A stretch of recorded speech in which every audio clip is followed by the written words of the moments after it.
My name is Lillian Carter. I own Carter Colors, a company that's made a big splash in the world of art supplies. I've worked my butt off to get where I am, and at 35, I felt like I was on top of the world. It was at a trade show in New York where my life took a turn that I hadn't seen coming. Walking through the crowded venue, I could hear the buzz about the latest trends in art materials. That's where I bumped into Ethan Gray. You could say he was famous, or more like infamous, in the art circles. His paintings sold for thousands, and his personal life filled just as many gossip columns. Lillian Carter, right? Ethan's voice cut through the noise as he approached my booth, his eyes scanning the vibrant display of aerosol paints. That's me, I replied, extending a hand. And you're Ethan Gray. Seen your work, heard a lot more. He flashed a grin, his gaze still lingering on the cans. We ended up talking over drinks after the show. Ethan was charming, no doubt about it, and he knew how to make a girl feel like she was the only one in the room. So, Lillian, how'd you get into this gig? Ethan asked, swirling his drink. Started in my garage. Just me, some paint, and too many ideas. Now it's this, I said, spreading my arms wide. What about you? Always a painter? Kind of fell into it, he shrugged. But let's talk more about you. Your stuff's everywhere. Bet you're killing it. The conversation flowed as easily as the drinks, and by the end of the night, I was pretty taken with him. Ethan wasn't just interested in my business, he seemed genuinely into me. It was refreshing, considering most men were either intimidated or just wanted to talk shop. A few months flew by, and Ethan was everywhere I was. Art shows, gallery openings, you name it. He always made sure he was seen with me, and I won't lie, I liked the attention.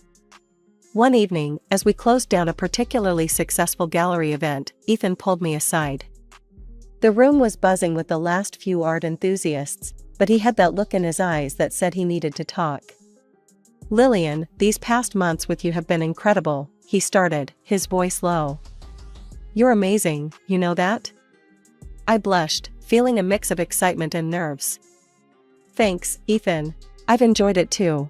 A lot. He took a deep breath, his hand finding mine. I don't want to just date, Lillian. I'm in this. All in. What do you say?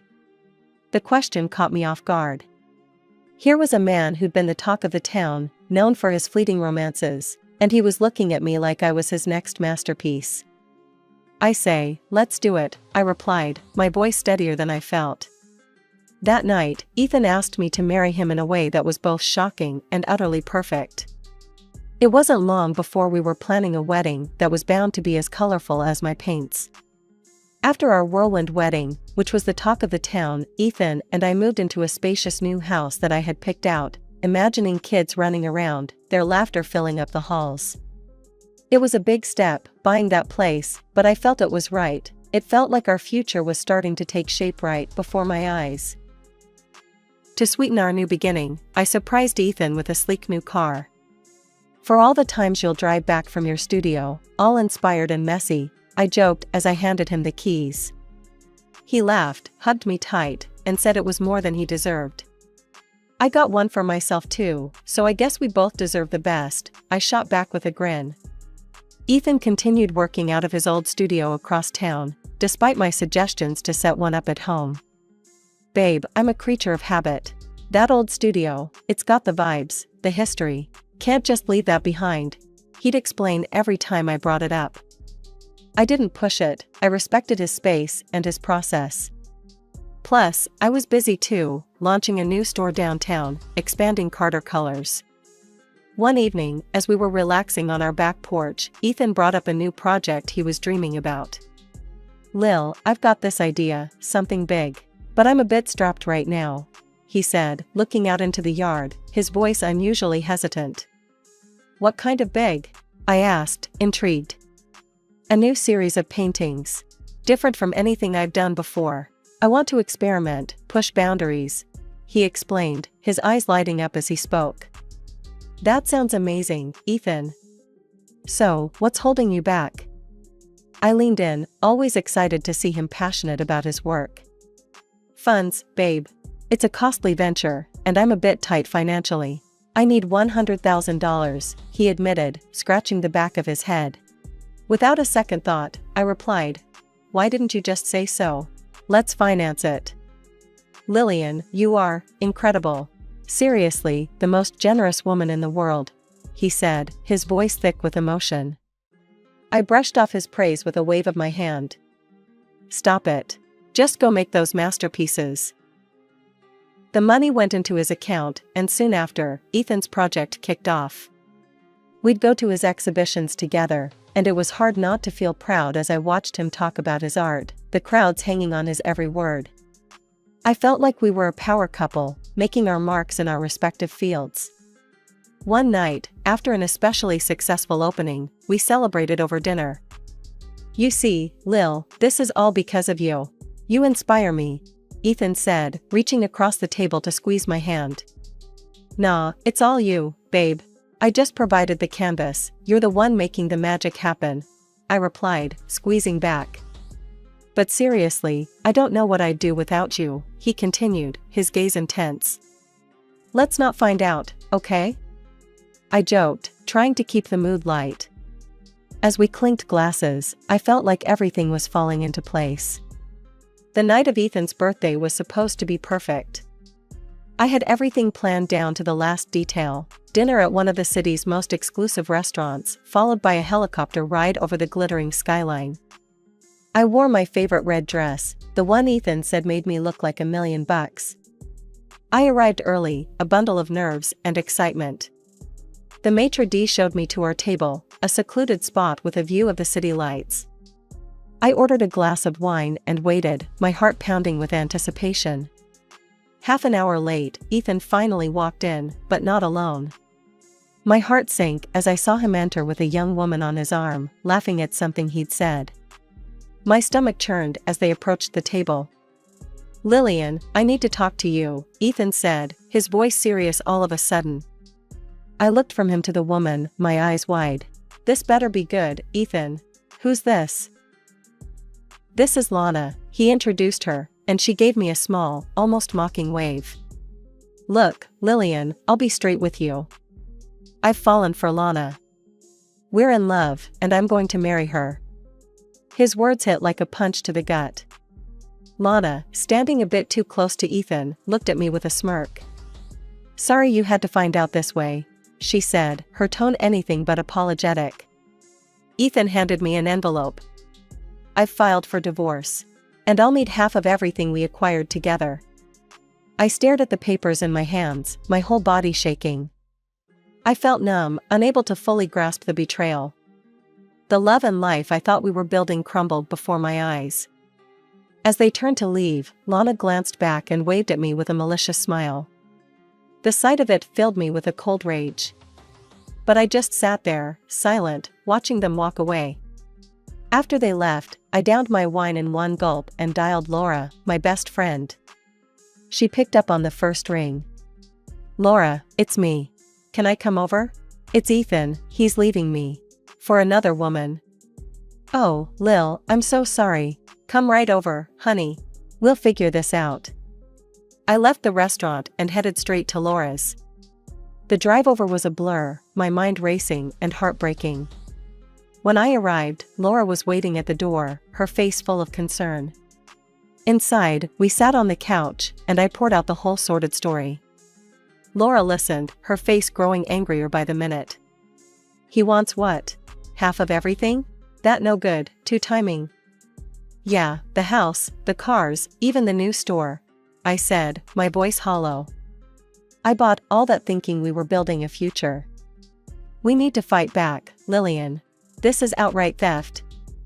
Laura's outrage mirrored my own. "Let's find someone who can dig up dirt on him. If he's been planning this, who knows what else he's hiding." That night, I slept at Laura's place, my dreams a chaotic swirl of betrayal and whispered plans of revenge. The fight was just beginning, and I was ready to claim what was rightfully mine. The next morning, we were running on adrenaline and caffeine, ready to set our plan into motion.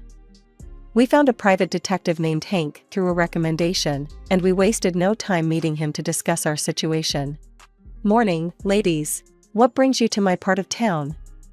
Hank asked, his office cluttered with files and old coffee cups. Morning, Hank. We've got a bit of a situation. My soon-to-be ex-husband, he's pulled a fast one on me. I began, trying to keep my voice steady. Laura jumped in, her voice firm. We need dirt, Hank. The kind that sticks. This guy's been playing my friend here for a fool, and we're not about to let him get away with it. Got it. Names, places, any details you've got. I'll start digging. Hank's fingers flew over his keyboard as we provided him with everything he needed. Over the next week, Laura and I were on edge, waiting for any news.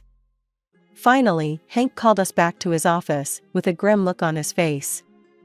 Found more than I bargained for, he said, handing us a thick file. Your guy, he's been seeing this mistress of his for months. Fancy trips, expensive gifts, and yeah, that new apartment on the coast? It's in his name, bought with your money. The betrayal stung anew, but now it was mixed with a fiery anger. Can we make this public? I mean, legally? I asked, thumbing through the documents. Laura, ever the strategist, had another idea. Wait, my cousin's a producer for that morning talk show, Daybreak Delights. What if Lillian goes public there? A live tell-all? Perfect. Let's burn his little castle down with the truth, I agreed, feeling a surge of empowerment. We arranged for me to appear on the show. The night before, I was a bundle of nerves, but Laura stayed on the phone with me, rehearsing what I would say. The morning of the show, I sat across from the host, a sympathetic woman named Marcy. Today, we have Lillian Carter, who's here to share a troubling personal story involving deception and betrayal. Lillian? Taking a deep breath, I looked into the camera. Thank you, Marcy. Yes, I'm here because I believe in standing up against deceit. My husband, whom I trusted with my heart and my finances, has been living a double life. With my money, he funded his affairs and lied about his business ventures. The host interjected, "And you have proof of these claims?" I nodded, passing over the documents Hank had compiled. Receipts, bank statements, even property deeds. All funded through the money I gave him, believing in his integrity. The response was immediate.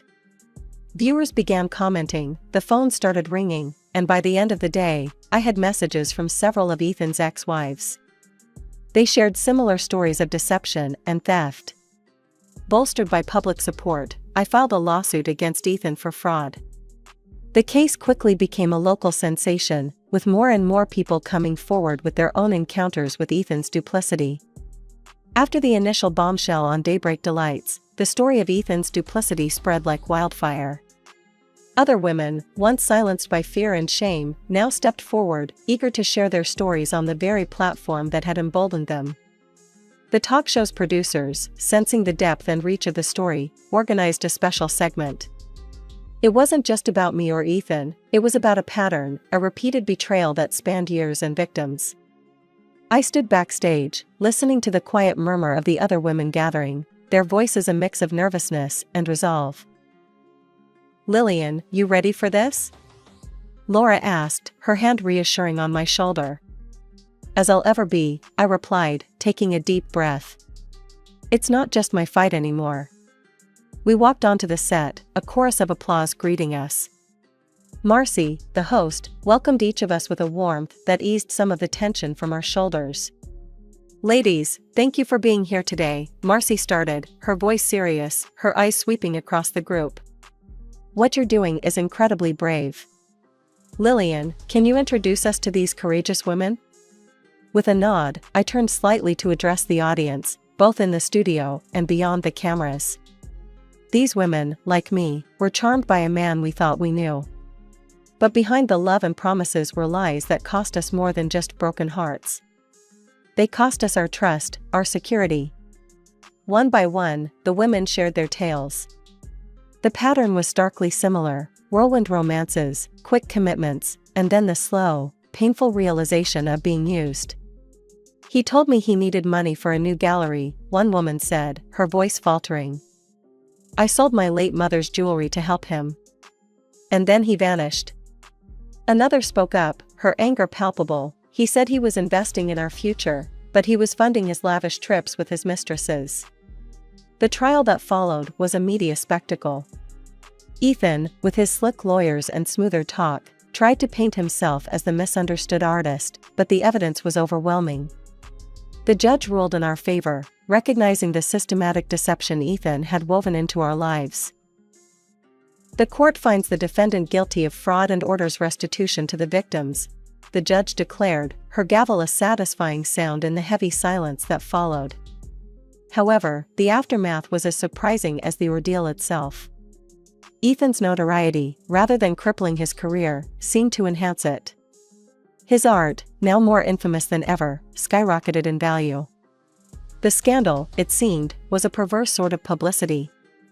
Months after the trial, Ethan's voice unexpectedly filled my living room, his laughter ringing through the phone in a call I never expected to receive. "Lillian, darling, I must thank you," he sneered, his voice oozing false sweetness. "What are you talking about, Ethan?" I replied, my grip tightening around the phone. "Oh, come now. Thanks to your little stunt, my paintings are selling at triple the price. Scandal really does wonders for the art world," he boasted, arrogance dripping from every word. I was silent, processing his audacity. "And to top it off," he continued, the smirk practically audible, "I've married again. A young, beautiful thing. Far superior to you in every way." His words were meant to wound, and they did, momentarily. But as he laughed and hung up, a fire built inside me. Hank called on time, at a time when I was considering new ways to get back at Ethan. "Lillian, you're gonna want to sit down for this," Hank's voice was thick with urgency. "What's up, Hank? What did you find now?" My heart skipped a beat, wondering what bombshell was left to drop. "It's big, Lil. I mean, career-ending big for Ethan. Meet me as soon as you can," he said. I agreed, curiosity and a twinge of that old, familiar rage stirring in my belly. At Hank's office, the evidence laid out was undeniable, shocking even to me, seasoned by now in Ethan's capacity for deceit. But this was different. This was massive. Armed with the new information, I couldn't just walk away. Not when justice was screaming to be served one final time. The opportunity came sooner than expected. Ethan was being celebrated at a high-profile art exhibition. Politicians, business moguls, the who's who of society would be there. And so, I decided, would I, with a +1 whose identity would shake the very foundations of Ethan's pretentious little empire. The night of the exhibition, I was a bundle of nerves and resolve. Beside me was Alex, a shy, young artist with a brilliant talent and a significant role in the night's unfolding drama. As we entered, Ethan, ever the charmer, was surrounded by admirers, his new wife, Lana, glittering beside him. Ethan's eyes narrowed the moment he saw me, his smile faltering as he noticed Alex. His discomfort was palpable, and he looked like he'd seen a ghost. As the speeches began, I felt every heartbeat, every tick of the clock acutely. When it came time for Ethan to speak about his original works, I knew it was showtime. "Excuse me, can I have a moment?" I stepped forward, microphone in hand, my voice steady. The room fell silent, all eyes on me. "Thank you," I began, smiling sweetly at the confused faces around me. "I know you're all here to honor Ethan, but I want to introduce you to someone very special. Alex, come up here." Alex joined me, his nervousness clear but his resolve strong. I nodded at him, and he began the slideshow he'd prepared. The first slide displayed a familiar painting, one Ethan claimed as his own. "Lovely, isn't it?" I continued, as slide after slide showed beautiful artworks. All created by Alex here, not by Ethan. The revelation that Ethan Gray had no original talent and had been passing off someone else's art as his own hit the crowd like a tidal wave. The grand hall, once filled with the murmur of admiration, was now abuzz with shock and indignation. Alex stood beside me, his presence calm yet powerful against the storm of reactions. His admission on the stage, backed by undeniable evidence of contracts and payments, mere crumbs compared to the fortunes Ethan had made, was the final nail in the coffin of Ethan's career. I was hired by Ethan years ago, Alex's voice echoed in the hall, now hushed to catch every word. He promised exposure and mentorship, but all I got was a corner in a studio and secrecy, while he sold my work as his own for huge profits. The guests, many of whom were prominent figures in the art world, looked at Ethan with a mix of disbelief and disdain. His shoulders slumped, his usual charm dissipated into the air, leaving behind the shell of a man exposed by his own greed and deceit. One furious collector stood up, his voice booming across the room. "You sold me a lie. I demand a refund, Ethan. How could you?" His outcry was a catalyst. More voices rose in agreement, demanding justice for the deception they had unknowingly supported. Lana, who had been standing by him in what she assumed was her moment of social ascent, now recoiled as if struck. "I didn't sign up to marry a fraud," she yelled, her voice shrill. "We're done, Ethan." She stormed out, her exit as dramatic as the scandal unfolding.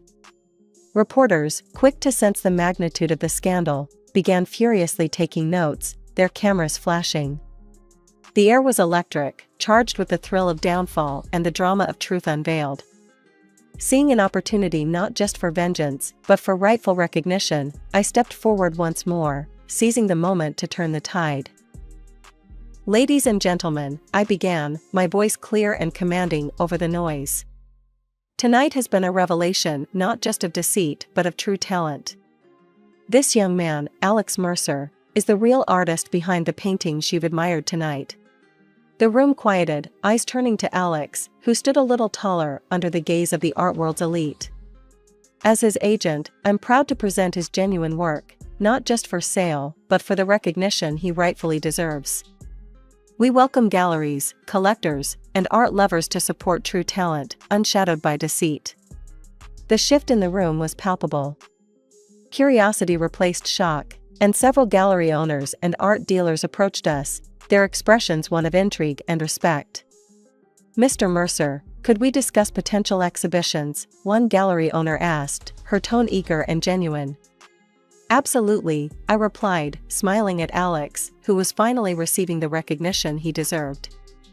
As the crowd began to buzz with positive murmurs and discussions of potential deals, I looked over at Ethan, now a bystander in his own downfall. His empire, built on lies and exploitation, had crumbled. 4 years had flown by since that explosive night at the exhibition. Life, it seemed, had settled into a rhythm more beautiful and fulfilling than I ever could have imagined. Alex and I, now not just partners in business but in life, had woven our paths together. The morning light filtered through our bedroom window, casting playful shadows on the wall. Alex, already awake, was sketching by the window, his fingers moving deftly over the paper. Our little boy, Max, was already sitting at the table, munching on his breakfast. "Mommy, look." Max held up his crayon masterpiece, colors sprawling across the page in wild abandon. "That's amazing, buddy. You're gonna be just like Alex," I said, ruffling his hair. Alex joined us, placing a kiss on my head and then on Max's. "He's got your creativity, Lillian. We might have a little artist on our hands." Life had indeed been kind, but it wasn't just our family flourishing. Alex's career as an artist had skyrocketed, his genuine talent now recognized and celebrated far and wide. And me, stepping into the role of his agent, I found a passion for advocating and nurturing real talent, something that gave me a deep sense of fulfillment. As we sat at the breakfast table, the phone rang. I answered, still smiling from our morning banter. "Lillian Carter," I greeted. "Lillian, it's Diane from Galleria Moderna. We just wanted to confirm Alex's solo exhibit next month. We're expecting a massive turnout." "That's fantastic, Diane. We're all set on our end. Alex has some incredible pieces ready to go," I replied, my heart swelling with pride. After the call, I looked over at Alex, who was now helping Max with his crayon choices. "Another packed house expected, Mr. Mercer. Seems you're the man of the hour, yet again." Alex chuckled, wrapping an arm around me. "Only because I have an amazing agent. And the best family a guy could ask for." Our lives were a stark contrast to the chaos that had engulfed Ethan. Plagued by lawsuits from galleries, museums, and private collectors, his world had crumbled. The last we heard, he had fled the country, a broken man chased away by the weight of his own deceit. The scandal that once threatened to stain my life had instead cleared the path to this new beginning. I had not only found success in business, but had found love and built a family on foundations of trust and genuine support.